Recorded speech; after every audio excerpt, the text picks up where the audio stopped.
ভাবছেন বিরিয়ানির ব্যবসা করবেন, আবার ভাবছেন কেমন লাভ হবে কিনা। তাহলে চলুন আজ আমরা জেনে নিই এক প্লেট বিরিয়ানি বিক্রি করে কত লাভ হবে, যা জানলে আপনি চমকে যাবেন।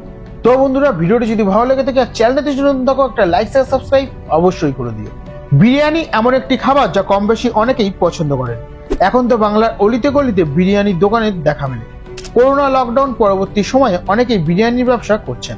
কিভাবে শুরু করবেন এই বিরিয়ানির ব্যবসা, এমনকি অনেকের ধারণাই নেই বিরিয়ানি বিক্রি করে আপনার কত টাকা লাভ হতে পারে। শুরুতে আপনি 20,000 টাকা বিনিয়োগ করে ব্যবসা শুরু করতে পারেন, তবে আপনাকে শুরুতেই রান্না জানতে হবে। যদি রাঁধুনি রাখেন তাহলে খরচ বাড়তে পারে, সেক্ষেত্রে লাভের অঙ্ক কিন্তু কিছুটা কম হতে পারে। এক প্লেট বিরিয়ানি থেকে আপনি 30 থেকে 35% লাভ করতে পারেন, তবে একবার যদি আপনার দোকানে বিরিয়ানির ব্র্যান্ড ভ্যালু বেড়ে যায় তাহলে সেই লাভের অঙ্ক বাড়তে পারে, কারণ ব্র্যান্ডেড দোকানে বিরিয়ানি কিন্তু বেশি দামে বিক্রি হয়। 20,000 টাকার বিনিয়োগে আপনি 30 থেকে 35% পর্যন্ত লাভ করতে পারেন। এর জন্য শুরুতে আপনাকে কিছু উপকরণ জোগাড় করতে হতে পারে। 2টি বড় হাঁড়ি, বাসন, বিরিয়ানির আইটেম, প্লেট, চেয়ার, টেবিল কিনতে হবে। সেই সঙ্গে ছোট স্টল কিংবা দোকানঘর ভাড়া বা কিনে ব্যবসা শুরু করতে পারেন।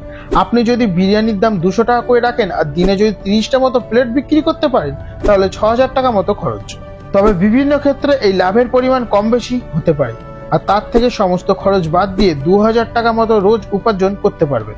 তো বন্ধুরা, ভিডিওটি শেষ পর্যন্ত দেখার জন্য অনেক অনেক ধন্যবাদ। তোমরা সবাই ভালো থাকো, সুস্থ থাকো আর এইভাবে ফ্যাক্ট অফ ইন্ডের সাথে যুক্ত থাকো।